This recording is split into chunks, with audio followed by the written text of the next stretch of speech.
Olá, pessoal. Boa tarde a todos e todas. 15 horas, 7 de julho de 2023. A gente está iniciando agora a reunião semanal de programação da operação, dessa sexta-feira. Eu vou coordenar essa reunião e para o primeiro bloco de apresentações a gente vai começar com a previsão meteorológica e quem vai fazer essa apresentação é o Rafael. Rafael, por favor. Obrigado, Hélio. Boa tarde a todos e a todas. Vou compartilhar aqui com vocês a apresentação.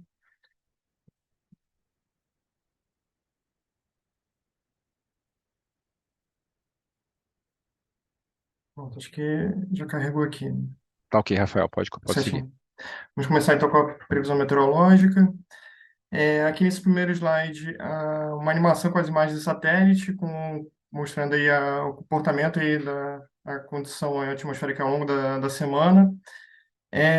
A semana começou com a formação de um sistema de baixa pressão próximo aí do litoral, desde o estado de Santa Catarina até o estado do Rio de Janeiro, né? Então, pegando a região sul e sudeste. Só que a atuação desse sistema ele ocasionou precipitação apenas na faixa litorânea, né, desses estados aí, desde Santa Catarina até o Rio. E no final da semana, agora, aí de ontem para hoje, tivemos aí o avanço, a passagem de uma nova frente fria pelo estado do Rio Grande do Sul, que ocasionou chuvisco em pontos isolados da bacia do Jacuí e do Uruguai. Nas demais bacias de interesse aí do Sistema Interligado Nacional, não tivemos precipitação significativa. Tá? Foi uma semana bem desfavorável aí, em termos aí de precipitação.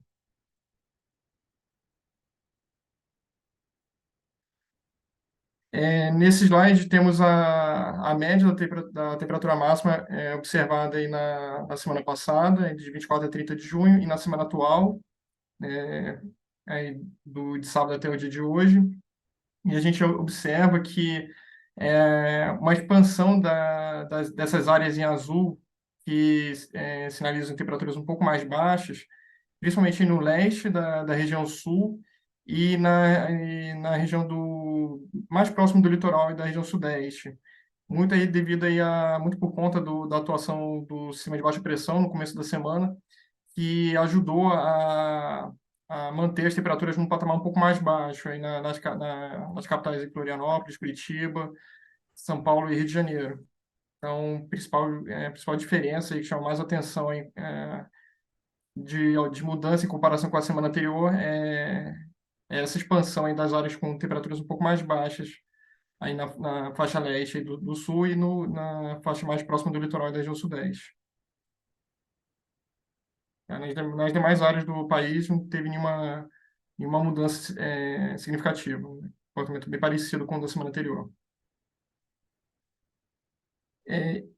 Considerando aí a média da radiação solar, a média semanal da radiação solar, a gente não observa nenhuma mudança significativa, nenhuma alteração significativa em relação à semana anterior, comportamento bem parecido. Então, mantendo aí a estabilidade na média semanal da radiação solar. E em relação à velocidade do vento, também praticamente uma manutenção, com exceção ali do interior da Baía do Piauí, que teve uma ligeira diminuição aí na média semanal aí de velocidade do vento.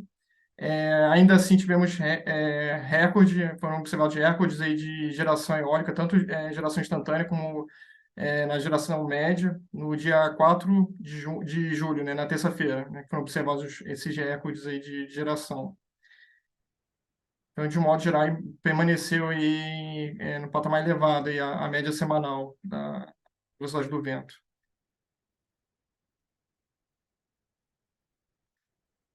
Bom, agora olhando para a próxima semana operativa, aí do dia 8 até o dia 14 de julho, podemos observar que os modelos estão sinalizando aí o retorno da precipitação nas bacias do sul do país.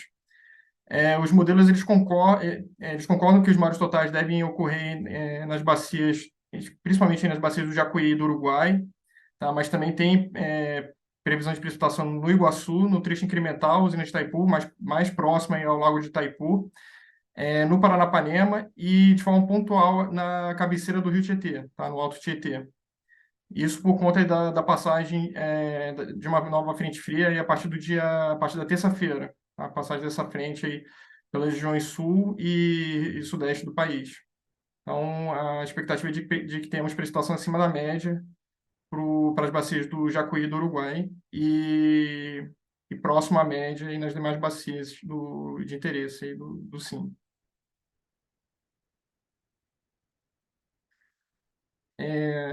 Com isso, temos aqui a previsão combinada dos modelos ETA e GFS para a primeira semana do horizonte, aí do dia 8 até o dia 14 de julho, com destaque para as bacias aí do Jacuí e do Uruguai, né, que tem expectativa de precipitação acima da média semanal dessas bacias, mas também aí ocorrência de precipitação nas bacias do Iguaçu, trecho incremental, usina de Itaipu, Paranapanema e de forma pontual, como já falei comentei no slide anterior, né, também pontual aí no Alto Tietê, tá? Com precipitação mais próximo da média para essas bacias e Jacuí e Uruguai acima da média. Também tem um pouquinho de precipitação no Madeira aí na próxima semana, né? Essa semana agora não teve chuva significativa na bacia e aí para a próxima semana tem um pouquinho no trecho boliviano e peruano da bacia. E para o horizonte da segunda semana, do dia 15 até o dia 21 de julho, a gente observa uma diminuição da precipitação nas bacias do Jacuí e do Uruguai, está voltando a ficar com precipitação mais para baixo da média, mais abaixo da média para essas bacias, mas mantendo aí a ocorrência de precipitação no Iguaçu, no trecho incremental do Itaipu, no Paranapanema, e a gente nota uma expansão da precipitação nas bacias do Sudeste. Então, a Bacia do Grande, o Alto São Francisco, também apresentando aí precipitação aí na segunda semana, Pego do Sul também. E com isso aí a expectativa de que tenhamos aí precipitação próxima à média, pontualmente, ligeiramente acima da média, aí nas bacias do Tietê, do Grande e do Paraíba do Sul, né? Pontualmente aí, levemente acima da média. Bom, partindo dessa sinalização dos modelos numéricos aí para a próxima semana, a expectativa é de que tenhamos uma estabilidade na média da temperatura mínima na próxima semana em todas as capitais. E em relação à temperatura máxima também, com exceção de Porto Alegre, que está previsto em um declínio na média da temperatura máxima para a próxima semana. Tá? Nas demais capitais do país aí é a manutenção aí da média. E com relação à previsão de eólica e solar, né, com essa sinalização aí da passagem da frente fria aí pelas regiões sul e sudeste, e com isso o deslocamento do sistema de alta pressão. Então, a expectativa é de que temos uma diminuição na média da velocidade do vento aí na próxima semana. Não deve diminuir muito, mas tem uma ligeira redução, né, tá, em comparação com essa semana. Então, com isso aí, desfavorecendo um pouco mais a geração eólica, né, no horizonte da próxima semana. E em relação à geração fotovoltaica, é uma sinalização de estabilidade para todos os estados aí do Nordeste, para Minas, e com uma diminuição aí nos parques do interior do estado de São Paulo, por conta aí do aumento de nebulosidade em função aí da passagem da frente fria, tá? Que ocasionará um aumento de nebulosidade no interior do estado. Então, ficando um pouco mais desfavorecida aí a geração solar nos parques localizados no interior do estado de São Paulo aí na próxima semana. Os demais estados aí a expectativa é de estabilidade. Com isso, concluo a apresentação. Agradeço a atenção de todos e de todas e me coloco à disposição para eventuais dúvidas. Então, obrigado. Valeu. Muito obrigado, Rafael. Próxima apresentação desse primeiro bloco é apresentação sobre previsão hidrológica. Quem vai fazer a apresentação é o Carlos. Carlos, por favor. Obrigado, Hélio. Boa tarde a todos. Vou iniciar aqui o compartilhamento.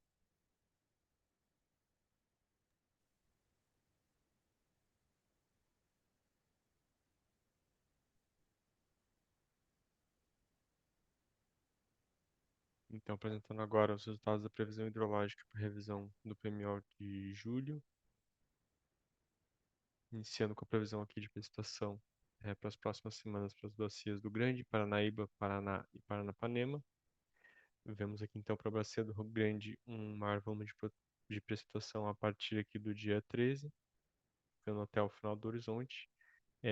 Paranaíba também a concentração mais próxima desse período, porém também destacando volumes abaixo de 5 milímetros. No Paraná, temos maior volume de precipitação aqui no dia 13, superando então 5 milímetros. O modelo ETA aqui no dia 15 discordando um pouco dos demais, vendo um pouquinho mais de precipitação. O mesmo ocorrendo aqui então no Paranapanema, mas com um volume de precipitação aí na faixa dos 5 milímetros. Então, seguindo para o acompanhamento das vendas para o subsistema sudeste, a previsão indica manutenção do comportamento que já vinha sendo observado, então, de diminuição das afluências, com a previsão em 84% da MLT, correspondendo ao 22º menor do histórico. Na bacia do Rio Grande, de forma semelhante, também percebemos essa manutenção na diminuição das vazões, com a previsão de fechamento em 94% da MLT, corresponde ao 38º menor do histórico. Bacia do Rio Paranaíba, mantendo a diminuição das afluências, com previsão de fechamento em 72% da MLT, corresponde ao 13º menor do histórico. Na bacia do Paranapanema, diferente das demais, as afluências aqui elas caminham um pouco mais de lado, mantendo esse mesmo patamar em torno aí de 58% da MLT, que corresponde então ao fechamento sendo o 26º menor do histórico. Na bacia do Rio Paraná, as afluências também apresentam esse comportamento de redução, considerando também aqui a partir da próxima semana operativa um patamar um pouco mais estável e a previsão de fechamento para o mês fica em 98% da MLT, que caracteriza o 36º menor do histórico. Seguindo para a previsão de precipitação das bacias do subsistema sul, então vemos o grande volume de precipitação aqui previsto pelo modelo ETA, mas a previsão por conjunto trazendo um patamar um pouco mais baixo. O maior volume previsto pela precipitação por conjunto para a bacia do Iguaçu foi aqui no dia 13, esperando então os 10 milímetros. Já para a bacia do Uruguai, o modelo ETA também vendo um pouco mais de precipitação que os outros, mas a precipitação por conjunto ela ficou entre os 5 e 10 milímetros, com os maiores valores aqui entre o dia 12 e 13. Então, com relação à energia natural afluente do subsistema sul, o vindo então desse comportamento de diminuição das vazões, a previsão diária que já indica um leve aumento na próxima semana e a tendência de aumento nas vazões ao longo do mês. Então, a previsão de fechamento fica em 52% da MRT, que corresponde ao 23º menor da história. Na bacia do Rio Iguaçu, vemos então a previsão indicando um patamar semelhante aqui para as próximas 2 semanas previstas, e aí na terceira e na quarta já um leve aumento nas afluências. Previsão de fechamento de 45% da MLT, correspondendo ao 29º menor do estado. Na bacia do Rio Uruguai, previsão diária indicando já um aumento a partir do final da próxima semana operativa, mas em termos de média semanal, as próximas 2 semanas ficam bastante próximas, e a partir da terceira, então, seguindo com esse aumento. A previsão de fechamento para essa bacia fica em 55% da MLT, corresponde ao 34º menor da história. Com relação à previsão de prestação para as bacias do São Francisco e Tocantins, não temos prestação significativa no horizonte avaliado. Então, aqui no acompanhamento de agenda do Nordeste, já vemos a manutenção do comportamento que já vem ocorrendo, com a previsão de fechamento para o mês em 56% da MLT, sendo este o 9º menor do histórico do Nordeste. Aqui apresentamos o acompanhamento hidrológico dos postos do Médio São Francisco, também indicando a manutenção desse comportamento com bastante estabilidade nas vazões da bacia. Então, aqui, apresentação do acompanhamento das zenas da Bacia do São Francisco, como visto ali para o Nordeste, né, manutenção desse mesmo patamar de vazões, com a previsão de fechamento de 56% da MLT, correspondendo ao nono menor do histórico. Já para o subsistema norte, vemos então a tendência de diminuição das vazões sendo mantida também. A previsão de fechamento fica em 79% da MLT e caracteriza o 19º menor do histórico. O Tocantins, o comportamento é semelhante, previsão de fechamento em 64% da MLT, sendo esse o 7º menor do histórico para você do Tocantins. Passando para a previsão hidrológica semanal, no sistema como um todo, vemos que a maior parte das bacias fica então abaixo de 80% da MLT, com destaque então para a bacia do Atumã com valores acima de 120%. E com relação à previsão hidrológica mensal aqui de julho, vemos que no subsistema sudeste uma leve diminuição nas condições previstas entre o PMO e a revisão 1. No nordeste, com uma diferença de 1% entre os dois estudos. No sul foi onde se constata a maior diferença, com uma redução das condições previstas de 64% para 52%. E no norte também mantendo mais ou menos o mesmo patamar, ficando em 79% da MLT. Aqui apresentando a previsão de julho e agosto. Então, subsistema sudeste, previsão semanal aqui muito próximo das duas revisões. Para o mês de agosto, previsão para o subsistema sudeste variando entre 64% e 139%. No sul, conforme destacado, o maior diferença para as previsões no mês de julho e o mês de agosto, com uma grande variação indo de 16% até 395% da MLT. No subsistema nordeste, também leve diferença para as previsões durante o mês de julho, mês de agosto variando entre 47% e 73%.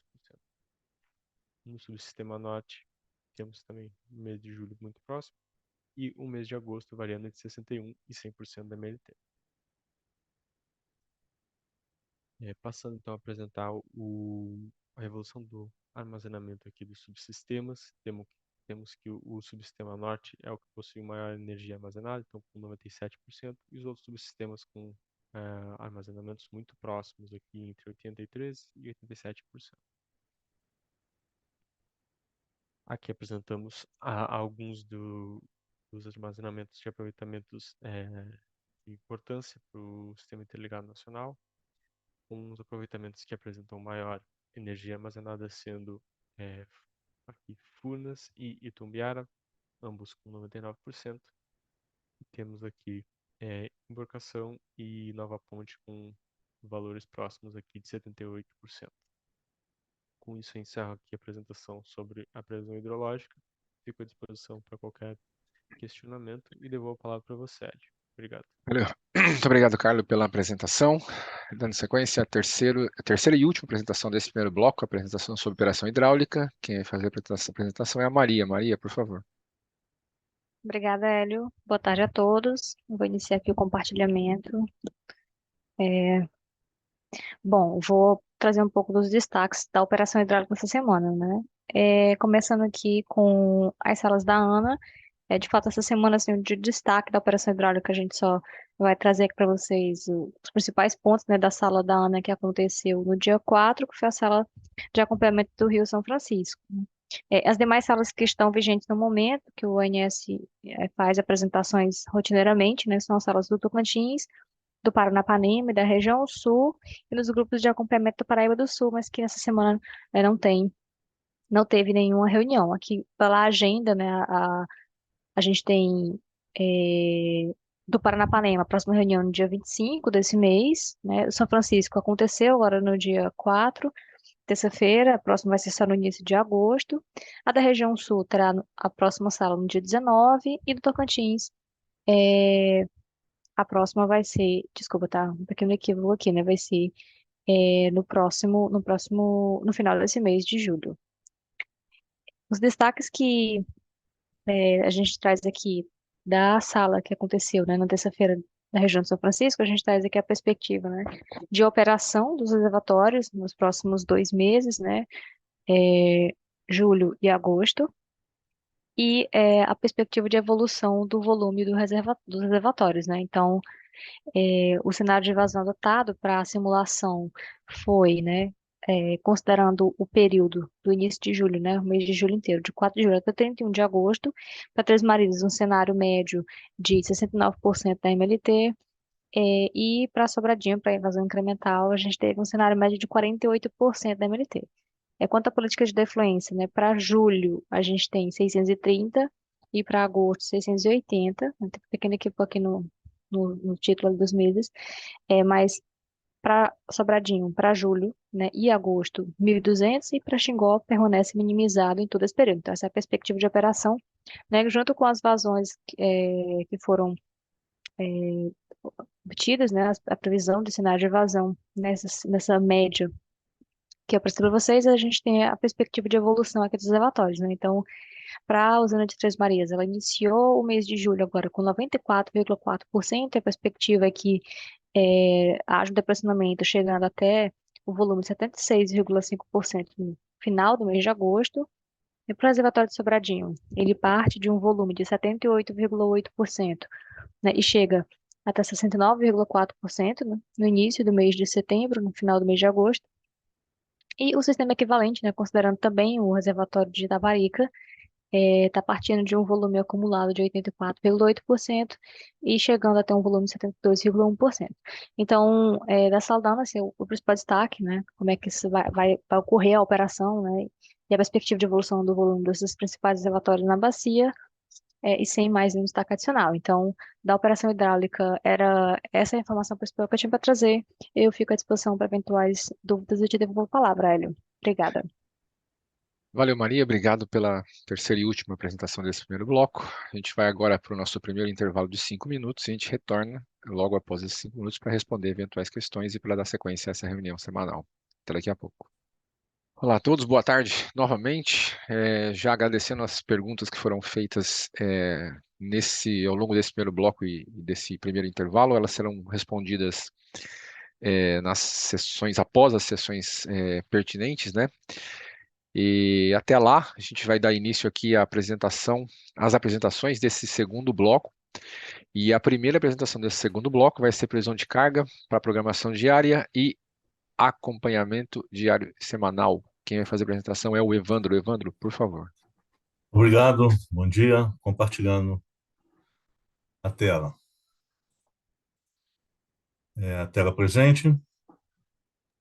Sim, Evandro, só colocar em modo apresentação e seguir. Ok. Isso, valeu, obrigado. Então, vamos lá. Muito bom dia a todos, perdão, boa tarde a todos. Sobre a carga da programação diária, a gente não tem muita novidade. As previsões foram muito boas. Pequenas variações. Então, começando pelo subsistema Sudeste e Centro-Oeste, a gente observa que as previsões estão muito bem adequadas, a carga até ligeiramente abaixo do previsto, em termos de desvio. 97% abaixo de 3%, assim como o pré-carga de 100. E, em termos de MAP, praticamente 1% de desvio. Para o subsistema Sul, a gente também observa uma carga muito bem ajustada, a previsão muito bem ajustada à carga verificada, e os desvios, 1,58 para o PDP, 1,44 para o pré-carga de 100, 88% dos desvios abaixo de 3% para o PDP, 85% para o pré-carga de 100. Muito próximo, tanto o modelo quanto o nosso trabalho. Já para o Nordeste, tivemos uma pequena variação, principalmente nesses 2 últimos dias, quarta e quinta, por conta de baixas temperaturas. Teve chuvas também no litoral nordestino, que contribuiu para essa redução. Houve uma redução substancial aqui, principalmente na Bahia e Sergipe. Foram duas áreas com uma redução forte de carga, devido principalmente a chuvas aí e uma temperatura mais baixa. Os desvios são, para o PDP, 1,97, praticamente 2%, contra o 1,5% de MAP do Previcargo D100. Para o PDP, 77% abaixo de 3% e o Previcargo D100 um pouco melhor. Então, nesse subsistema, o Previcargo D100 se comportou melhor do que o nosso trabalho. E o subsistema norte também, pequena variação de carga, apenas no dia aí, na segunda-feira, um acréscimo ali substancial no período ali de manhã até o início da tarde, e agora na quarta-feira a carga ligeiramente abaixo da prevista. No entanto, os desvios foram muito baixos, 1,26 para o PDP contra 1,82 para o Previcargo D100 de MAP e 95% dos desvios do PDP abaixo de 3% e 84% do Previcargo D100. Para o sistema interligado, praticamente o subsistema sudeste ele é o determinante, e aí a gente observa a carga ligeiramente abaixo da prevista, principalmente no período da tarde. Os desvios muito baixos, 1% para o PDP, 0,84% para o Previcargo D100 e 100% dos desvios de ambos abaixo de 3%. E reforço que, como a carga ela está bem comportada, pequenas variações, houve alguma variação no Nordeste por conta dessas chuvas e uma temperatura um pouco mais reduzida, e aí os modelos passam a se comportar muito bem, porque a carga está tendo pouca variação. E o nosso trabalho praticamente é buscar ali um pequeno ajuste entre os modelos e o que está se verificando, caso não ocorra nenhuma mudança brusca. Quando ocorre a mudança brusca, aí os modelos tendem a não acompanhar essa mudança brusca no comportamento da carga. E aí o nosso trabalho tem uma efetividade muito maior. Era isso, e boa tarde a todos, e estarei à disposição para perguntas. Obrigado. Obrigado pela apresentação, Evandro. Dando sequência à segunda apresentação desse segundo bloco, previsão de carga para o PMO. Quem vai fazer a apresentação é o Eric. Eric, por favor. Boa tarde, obrigado, Hélio. Boa tarde a todos. Vou começar a compartilhar minha tela.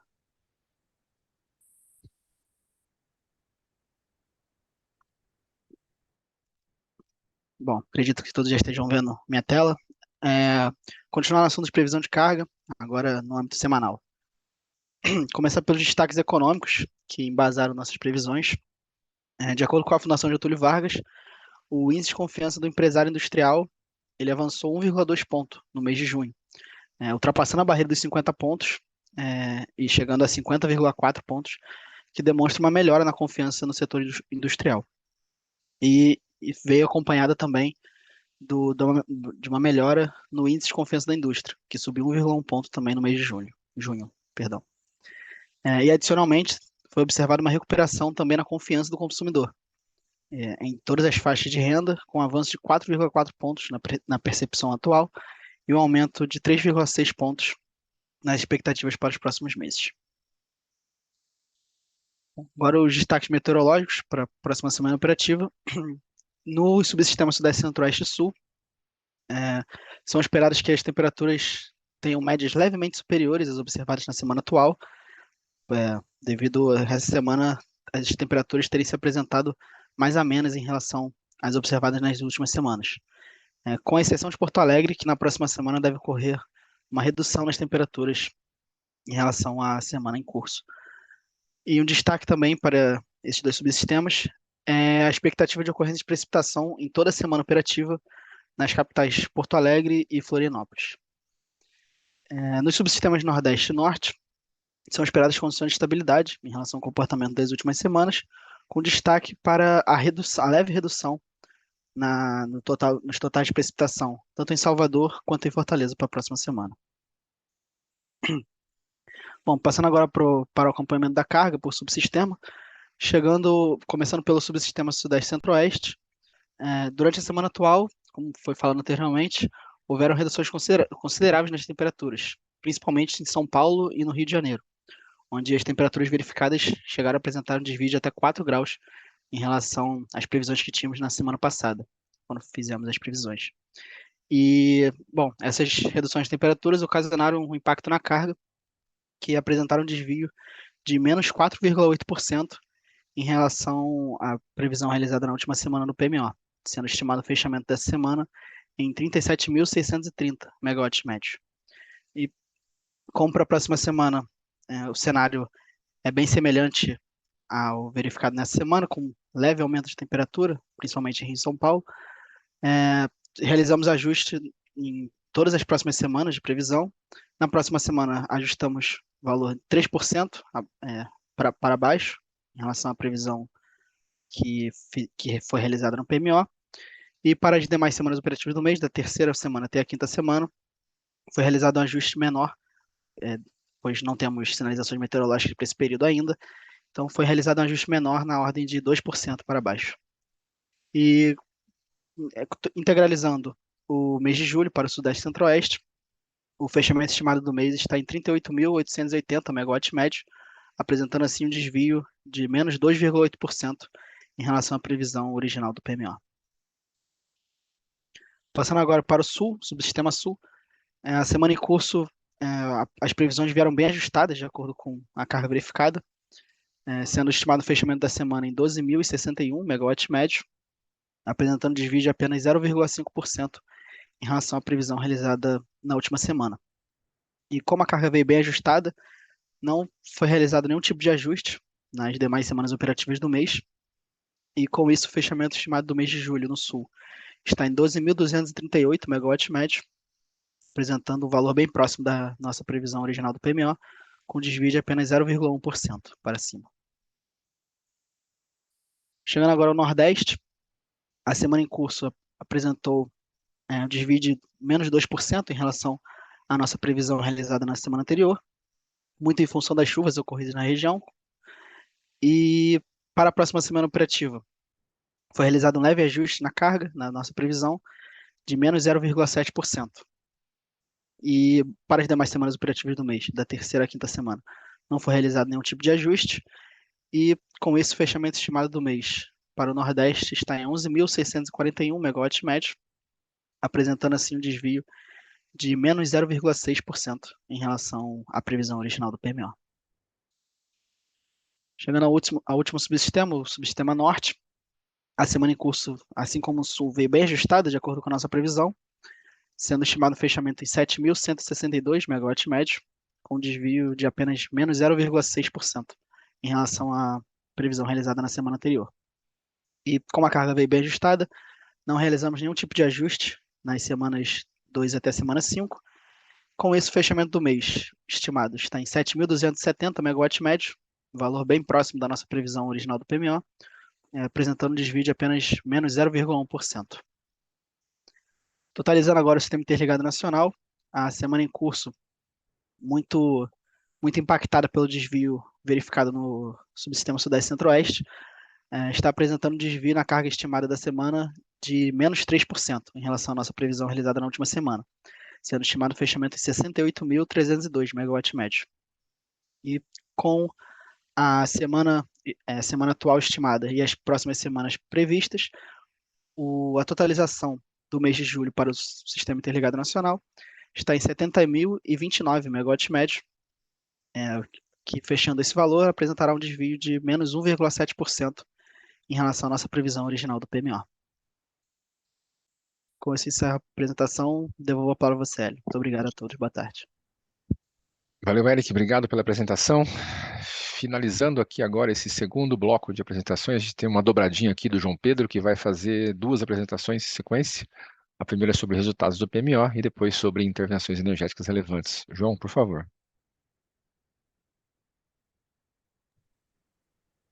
Boa tarde, Hélio. Vou compartilhar aqui minha tela. Acredito que vocês já estejam vendo. Sim, perfeito, cara. Boa tarde a todas e todos. Agora apresento os principais resultados da revisão 1 do PMO de julho de 2023 para a semana operativa que vai do dia 8 ao dia 14 de julho de 2023. Começo aqui pelos pontos de destaque referentes à atualização de dados de entrada, além das tradicionais que já ocorrem em todas as revisões. Nesse slide, nós trazemos as alterações de CVUs das usinas termoelétricas com energia contratada por leilão, que ocorre até o quarto dia útil do mês corrente, em virtude da atualização dos valores feita mensalmente pela CCE. No gráfico em verde, os CVUs da revisão passada, o PMO de julho, e em laranja, os CVUs da revisão 1 do PMO de julho. Destacamos nas caixas as maiores alterações de valores e ressaltamos à esquerda os CVUs das UTEs AGNL, em cinza o CVU da revisão passada e em tom esverdeado o da revisão atual. O gráfico fica para referência dos demais valores e a comparação completa pode ser feita através dos decks dessa revisão e da revisão anterior. Passando para os resultados do estudo, eu começo apresentando os CMOs. Como visto nos últimos meses, temos CMOs nulos e equalizados em todos os 4 subsistemas para todos os patamares de carga. Observamos no canto superior direito o atingimento do limite estrutural do FNES em seu patamar médio. Agora nós trazemos o despacho térmico comandado pelo modelo Decomp, que se deu integralmente por inflexibilidade declarada pelos agentes e visto aqui na cor azul, sem despacho por restrição elétrica ou por ordem de mérito, como mostra a tabela do slide. Para o SIM, nós temos um despacho previsto de 4.929 MW médios para a primeira semana operativa, distribuídos entre as regiões da seguinte forma: 2.569 para o Sudeste e Centro-Oeste, 830 para o Sul, 0 para o Nordeste, 1.530 para o Norte. Ressaltando aqui que os valores apresentados de despacho comandado pelo Decomp são apenas indicativos, visto que o despacho por ordem de mérito é comandado pelo modelo D100 na etapa de programação diária. Ainda com relação ao despacho térmico, temos as usinas AGNL, que devem ser comandadas com antecedência de 2 meses. Nessa revisão 1 do PMO de julho, nós estamos indicando o despacho ou não para a semana compreendida entre os dias 9/9 e 15/9 de 2023 pelo modelo Decomp. Para isso, nós calculamos o benefício marginal do despacho para esse horizonte de 2 meses à frente, e assim não foi observada a indicação de despacho antecipado por ordem de mérito de custo para as usinas AGNL de Santa Cruz, Luiz OR Melo e Porto Sergipe, visto que o benefício de GNL foi nulo e inferior ao CVU para todas essas usinas, como mostra a tabela do slide. Agora passamos para o armazenamento dos subsistemas. Nos gráficos desse slide, as linhas indicam os valores de armazenamento para os estágios determinísticos do estudo, com as mais escuras de acordo com essa revisão 1 de julho, enquanto as linhas mais claras indicam os valores do PMO de julho, apresentado na última semana. Para o segundo mês, de agosto de 2023, nós modelamos um estágio estocástico em que nós trabalhamos com cenários. Assim, nós trazemos a distribuição desses armazenamentos nos cenários por meio dos gráficos de boxplot, sendo o boxplot mais à esquerda para os resultados do PMO de julho e o mais à direita para essa revisão 1. Em linhas gerais, nós observamos tendência de depressionamento nos armazenamentos de todos os subsistemas. Começando pelo Sudeste Centro-Oeste, no canto esquerdo superior, nós partimos de 85,7% no início da semana operativa, de acordo com os níveis de partida informados pelos agentes, chegando a 82,9% ao final de julho, e temos a expectativa de atingir, no final de agosto, 76,9%, podendo variar entre 72,5% e 82,4%. Para o subsistema Sul, à direita, nós iniciamos a semana operativa com 87,2% de energia armazenada, chegando a 80,6% no final de julho. Para o segundo mês, esperamos um armazenamento de 86,7%, podendo variar entre 98,4% e 43,2% nos cenários mais pessimistas. Na parte de baixo, à esquerda, para o subsistema Nordeste, nós partimos de 83,4% no início da primeira semana operativa do estudo e chegamos a 79,2% ao final de julho. E para agosto, nós temos cenários variando entre 73,7% e 75,5%.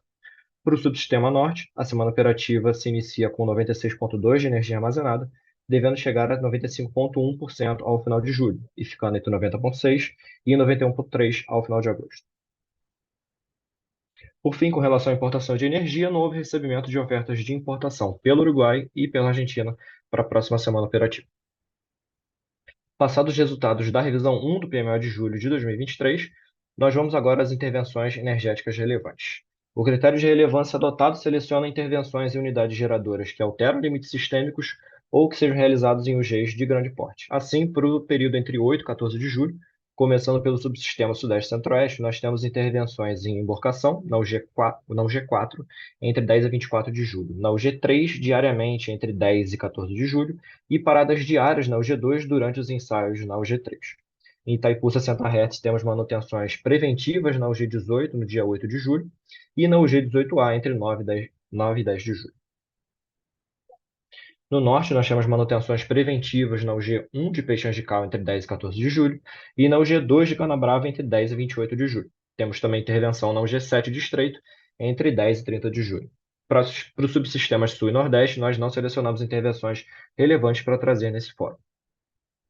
Com isso, eu concluo minha apresentação de hoje. Agradeço a todos e todas pela atenção, devolvo a palavra ao Hélio e fico à disposição para esclarecer qualquer dúvida que tenha surgido. Muito obrigado. Obrigado, João, pelas duas apresentações, duas últimas desse segundo bloco. A gente parte agora para o intervalo, antes do terceiro e último bloco dessa reunião semanal. Olá, pessoal, boa tarde novamente. A gente vai dar início agora ao terceiro e último bloco dessa reunião semanal de programação da operação. As perguntas serão respondidas depois desse terceiro bloco.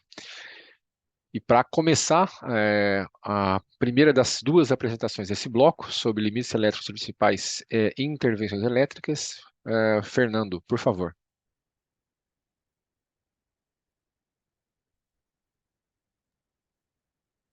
Obrigado, Hélio. Boa tarde a todos.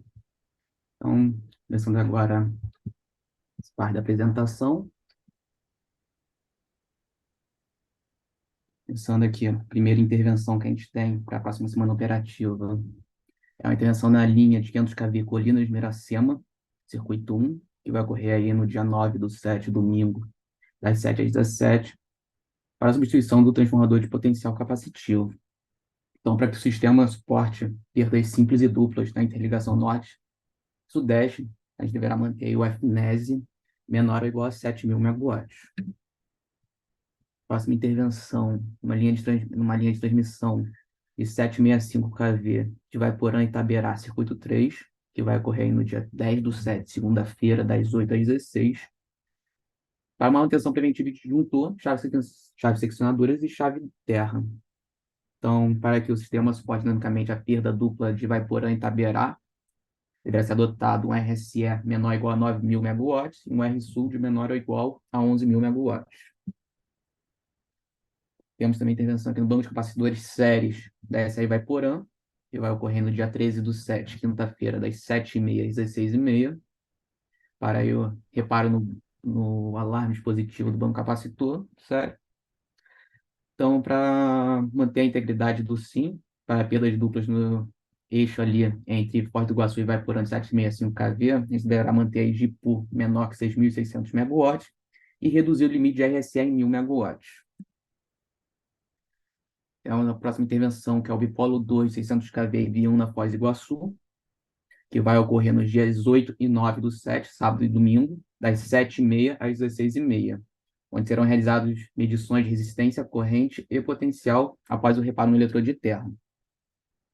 Então, para que o sistema suporte contingências no LCC, deverá ser mantido as seguintes restrições: das 7h30 às 8h, o LCC deverá ficar entre 1.180 megawatts e 2.300 megawatts, e das 8 até as 15 horas, entre 1.180 megawatts e 3.000 megawatts. Seguindo, a gente tem uma intervenção aqui na área do Complexo do Madeira, no Bipolo 2. Vai ocorrer das 8h do dia 20/6, terça-feira, às 22h do dia 20/8, domingo. E o motivo dessa intervenção foi que teve um princípio de incêndio na sala de válvulas do Polo 4 da SE Coletora Porto Velho. E também será feita adequações no cilindro das bobinas de todos os transformadores de conversores do Polo 3. Então, deverá ser adotar as seguintes limitações: o Bipolo 1 menor 3.150 megawatts, o FNS menor 3.700 megawatts, FNES menor que 6.300 megawatts e o FNS mais FNES menor que 9.800 megawatts. Na sequência, temos uma intervenção na linha de 500 kV Samambaia, emborcação, que vai ocorrer no sábado, dia 8/7, das 4h30 às 17h, para lançamento de cabo OPGW. Então, para que o SIM tenha desempenho satisfatório em cada perda dos bipolos Xingu Terminal Rio, ou Xingu Estreito, ou bipolo do Madeira, deverá ser reduzido em 300 megawatts limite de FNS, em 100 megawatts limite de FNES e em 400 megawatts limite de FNS mais FNES. Eu termino aqui a minha apresentação, passo a palavra de volta para o Hélio. Muito obrigado, Fernando. Seguindo então para a nossa última apresentação dessa reunião semanal, apresentação sobre política cooperativa. Quem vai fazer a apresentação é o Eduardo Saporesti. Eduardo, por favor. Boa tarde a todos e a todas. Vamos falar aqui sobre a política operativa para a próxima semana.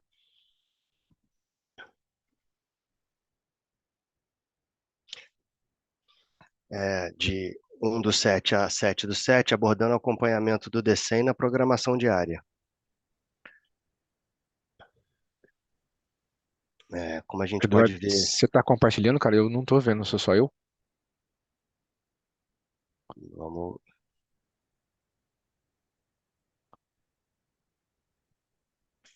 Oi? Agora tá chegando, isso, Ok, tá ok agora, valeu, obrigado, cara. de nada. Eu que agradeço. Como a gente pode ver nessa tela, a gente traz a análise gráfica comparativa entre os valores de CMO do DCEM e do DECOMP. Podemos observar que os valores de CMO nulo nos modelos DECOMP e DCEM estão em todos os patamares para todos os subsistemas, exceto na região no subsistema norte, onde houve sutilmente superiores ao CMO zero, valores nos dias 1º, 3 e 7, e todos esses foram decorrentes do atingimento do limite do fluxo de Manaus.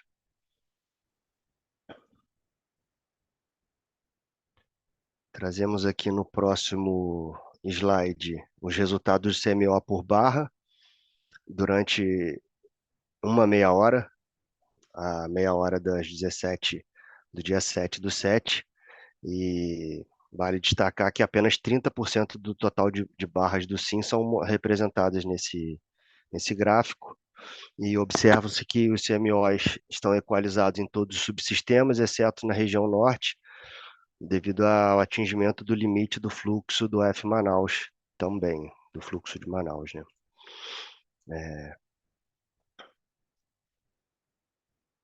Esses gráficos agora trazem uma imagem do Blockspot com valores de CMO por barra nos 4 subsistemas para o mesmo dia 7, onde podemos verificar a dispersão dos resultados. Em todos os subsistemas, os valores de CMO não apresentam dispersão, porém foram observados outliers às 19 horas, no Sudeste, decorrente da inequação para controle de carregamento, da transformação de 230 a 138 kV de Rio Verde, conforme o de operação normal da área 5MT. Já os outliers da região norte, entre 15h30 e 17h30, são decorrentes também do fluxo Manaus, conforme a IO de operação normal da área 5MM. Comparando agora os resultados de DCEM e PDP para os 4 subsistemas, começando aqui pelo Sudeste e Centro-Oeste, podemos ver que a geração hidráulica, houve pequenos ajustes no PDP para compatibilização da política operativa e ajuste de Unit Commitment hidráulico. Para geração térmica, as diferenças verificadas são devido às declarações de inflexibilidade da UTE Santa Vitória ao longo da semana e também exportação comercial pelas usinas térmicas de Cubatão e Termorio.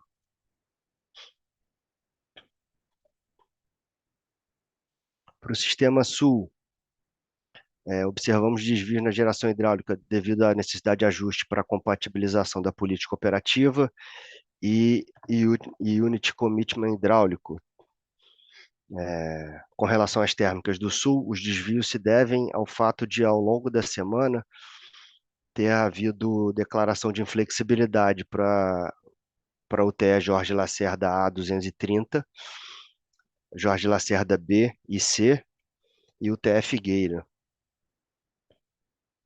Indo para o Nordeste, a gente também verifica desvios entre DCEM e PDP devido à política de operação minimizada nas usinas do São Francisco. E para as térmicas, devido às declarações de inflexibilidade, pequena diferença da UTE Prosperidade 1. Indo para o subsistema norte, finalizando a comparação entre resultados de DCEM e PDP, observamos desvios justificados pela compatibilização da política operativa e Unit Commitment hidráulico, como foram observados em todos os outros subsistemas. E nas térmicas, a declaração de inflexibilidade das UTEs Maranhão 4, Maranhão 5 e Parnaíba, e exportação, Parnaíba 5, desculpa, e exportação também pelas UTEs Maranhão 4, Maranhão 5 e Parnaíba 5 justificam as diferenças entre D100 e PDP na geração térmica desse subsistema. Indo para o resultado dos balanços da programação semanal, dessa programação semanal, na geração térmica, e titulação de cada megawatt despachado, a gente tem nessa semana operativa um total de aproximadamente 5,5 gigawatt médio de geração térmica, sendo despacho por inflexibilidade representando 90% dessa geração e a exportação representando aproximadamente 10% dessa geração térmica.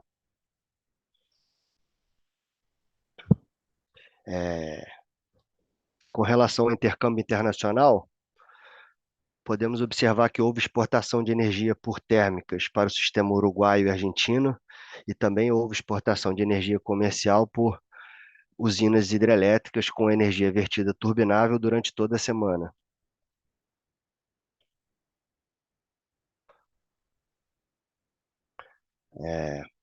Nos próximos slides, vamos exibir o conjunto de gráficos que mostram a média semi-horárias do balanço por subsistema ao longo da semana operativa, com as fontes de geração de cada subsistema. O subsistema Sudeste Centro-Oeste, está com perfil de importador de energia, com modulação de geração hidráulica para atendimento à carga, e com exploração das bacias do Grande e Paranapanema, principalmente.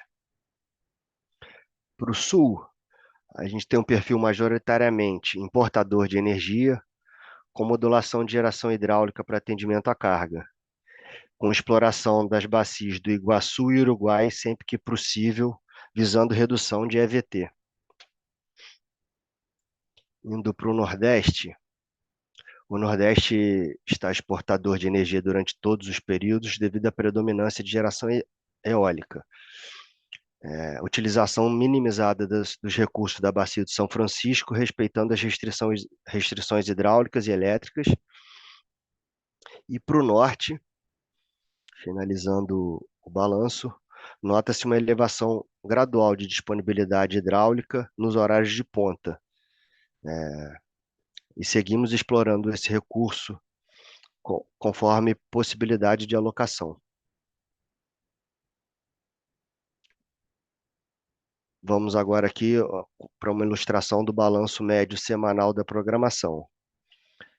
Nesse gráfico por subsistema, a gente destaca uma carga média no SIM de aproximadamente 68,7 gigawatt médio, com redução de aproximadamente 185 megawatt em relação à semana, megawatt médio, né, em relação à semana anterior, com uma geração total de MMGD no SIM de aproximadamente 3 gigawatts médios, sendo o maior montante no subsistema Sudeste e Centro-Oeste, com aproximadamente 1,6 gigawatt médio. Geração eólica do SIM, aproximadamente 11,6 gigawatt médio. Na geração eólica no Nordeste, aproximadamente 11,6 gigawatt médio, sem mudança significativa em relação à semana passada. Houve exportação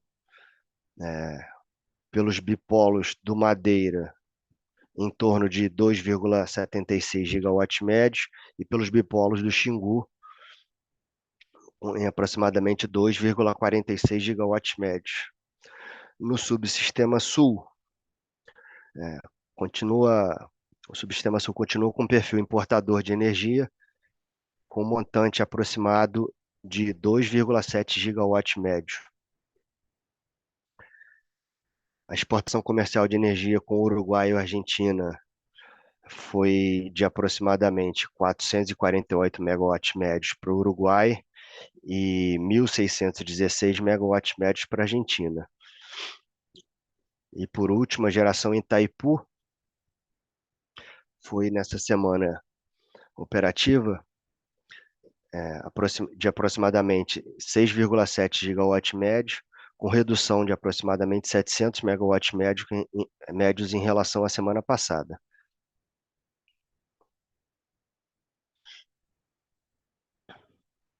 E finalizando, trago alguns destaques para a política operativa dessa próxima semana.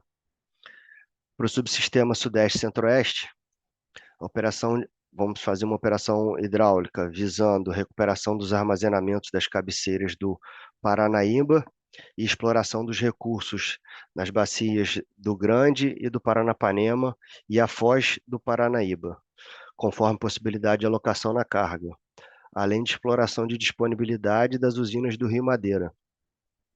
A geração das usinas do Rio Tocantins estão sendo feitas com atendimento às restrições hidráulicas e ambientais devido ao período de praias na região. Para o subsistema Sul, geração hidráulica nas bacias do Iguaçu e do Uruguai, dimensionada para fechamento de carga, com geração hidráulica para controle de nível e coordenação da cascata nas usinas do Rio Jacuí. Indo para o Nordeste, utilização do recurso da bacia do São Francisco minimizado. E no Norte, finalmente, diminuição gradual das disponibilidades energéticas e geração dimensionada para atendimento da carga pesada. Assim, a gente encerra a apresentação referente à política operativa e agradeço a todos e desejo uma boa tarde. A gente, a seguir, vai responder as perguntas referentes à política operativa. Muito obrigado, Eduardo. Obrigado pela apresentação. Como o Eduardo já falou, a gente vai aqui para o último intervalo dessa nossa reunião semanal do dia de hoje, 7 de julho, e volta em seguida para responder as perguntas que estão no fórum. Até daqui a pouco. Olá, pessoal. É o último boa tarde da reunião semanal de hoje. A gente está nesse último bloco aqui para responder as perguntas que estão no fórum. Antes da Márcia começar a responder, eu vou citar aqui a pergunta da Thaís Martinho de Souza, da Indy, perguntando se poderia explicar restrições de geração, principalmente eólica e solar, nos submercados Nordeste, Sudeste, Centro-Oeste e Sul, informados no IPDO liberado ontem, no dia 5/6. A sua pergunta será encaminhada para a área responsável e, assim que tiver uma resposta, entraremos em contato com você, ok? Dando sequência às perguntas, quem vai nos ajudar a responder as duas próximas perguntas que eu vou comentar é a Márcia, e a primeira delas é do Leandro Rocha, da S. Márcio Leandro pergunta o seguinte, ele diz, boa tarde, na planilha de revisão de carga referente à revisão 1 de julho, enviada aos agentes ontem, ele observou que o valor de carga para a primeira semana no Sudeste, considerando o MMGD, é de 37.630 megawatts médios. E sem considerar MMGD, o valor da mesma é 37.812 megawatts médios. E ele quer saber por que a carga sem MMGD está maior que considerando a MMGD nesse caso. Por favor, Márcia. Boa tarde, Leandro. Você está correto, né? Houve um equívoco aqui nessa tabela. Ela já vai ser corrigida e disponibilizada para vocês, tá? Os valores que foram para os modelos foram corretos, mas nessa tabelinha ele ficou errado, e aí o pessoal já vai alterar e vai disponibilizar aqui para o PMO. Ok, Márcia, muito obrigado. Agora, a segunda pergunta que você vai, por favor, nos ajudar a responder, é a pergunta da Desirê Silva, da Statcraft. Ela pergunta o seguinte, prezados, boa tarde. Algum outro fator além da temperatura afetou a redução de carga prevista no mês de julho para o Sudeste e Centro-Oeste? Márcia, por favor. Não, basicamente temperatura, até porque quando a gente faz a previsão já existem alguns fatores que são fatores sazonais que a gente considera, né? Ou seja, Julho é um mês de férias escolares, né? E muitas pessoas também tiram férias, então, assim, você já tem uma carga mais baixa, porém, né, o ano passado, por exemplo, que nós tivemos veranico, foi uma carga maior. Então, o que a gente vai. Por isso que, em função das informações que nós tivemos, que teremos aí cargas aí na média, né? E dado o que aconteceu aí nesta semana, né, e na próxima previsão, aí nós reduzimos aí para todo o mês de julho, né, uma pequena redução, mas fizemos essa redução exatamente para poder adequar aos valores que se verificaram aí nessa semana e o que a gente espera aí para a próxima, tá bom? Obrigado, Márcia, pelos esclarecimentos. Agora, as 3 próximas perguntas, quem vai nos ajudar a responder é o Diogo, que está aqui gentilmente para isso. Diogo, vou te fazer a primeira pergunta, que é a pergunta do Daniel, de Itaipu. Ele pergunta o seguinte: boa tarde, há previsão de exportação de divertimento turbinável durante a semana do dia 8/7 a 14/7 de 2023? Por favor, Diogo. Obrigado, Hélio. Boa tarde a todos e todas. Boa tarde, Daniel. Obrigado pela pergunta. Daniel, essa época do ano a gente tem que acompanhar diariamente, né, exatamente as previsões, né? A gente tem previsão ainda para a região sul do país, que está com os reservatórios muito altos, né? Na região sudeste, a gente ainda está operando para evitar vertimento, né? Então, a gente está alocando o mínimo de geração possível e mesmo assim, alguns dias a gente tem que aumentar a geração. Então, depende muito também da geração eólica, que para a semana que vem a gente está fazendo uma previsão que vai ser bem menor que essa semana, né? Essa semana a gente teve recorde atrás de recorde de geração eólica, né? Recorde de geração instantânea no dia 3 e no dia 4, né? Recorde de geração média também no dia 4, então, que alocou bastante geração aí, eólica para atendimento à carga. Então, a gente prevê que podem acontecer, se acontecer, vai ser na carga leve, né? Mas com uma menor probabilidade do que a gente observou para essa semana, visto aí principalmente essa redução de geração eólica para a semana que vem, né? Mas temos que continuar observando, né? Porque tem previsão de chuva para o sul e isso pode alterar bastante. É isso, Edson. Muito obrigado, Diogo. Segunda pergunta é a pergunta do Marcelo, da Copel, e ele pergunta o seguinte, cara. Boa tarde, a ONS avalia a possibilidade de aumentar a geração da cascata do Rio Iguaçu nos próximos dias? Por favor, Diogo. Boa tarde, Marcelo. A gente está alocando a geração do Sul para fechamento de carga, né? A gente gera o norte com o que a gente está observando de afluência para evitar vertimentos, gera o nordeste no mínimo, gera o sudeste para controle de nível, também para evitar vertimento. Por último, a gente aloca a geração do sul. Hoje, por exemplo, a gente conseguiu fazer uma geração bastante significativa no sul, vista essa redução de geração eólica, né, observada no SIM como um todo. Mas nos demais dias da semana a gente não tinha conseguido alocar tanta geração, né? Abrindo espaço, a gente quer sim gerar bastante no sul, né? Tanto Iguaçu, tanto Uruguai, também o Jacuí, né? Que já está melhorando suas condições de armazenamento, para realmente no futuro aí deixar um pouco mais confortável esse armazenamento, né? Que tá muito próximo aí dos seus limites máximos. Valeu, Diogo. A última pergunta da reunião semanal de hoje, que o Diogo também vai nos ajudar a responder, é a pergunta do Alessandro Dutra, da Petrobras. Ele pergunta o seguinte: nessa semana operativa, observamos que houve restrição de geração solar e eólica para controle de frequência. Esse cenário deve permanecer ao longo do mês? A geração hidráulica vem sendo programada próximo ao mínimo para atender usos múltiplos, com depressionamento reduzido? Por favor, Diogo. Boa tarde, Alessandro. Complementando as respostas anteriores, né, a gente observa que durante esse mês a gente está iniciando a safra de ventos. A geração eólica ela tem observa um maior fator de capacidade em agosto, setembro, outubro, né? Mas esse mês ainda é um mês de transição, então tem dias que a gente tem uma geração muito alta e tem dias que a gente tem uma geração muito baixa.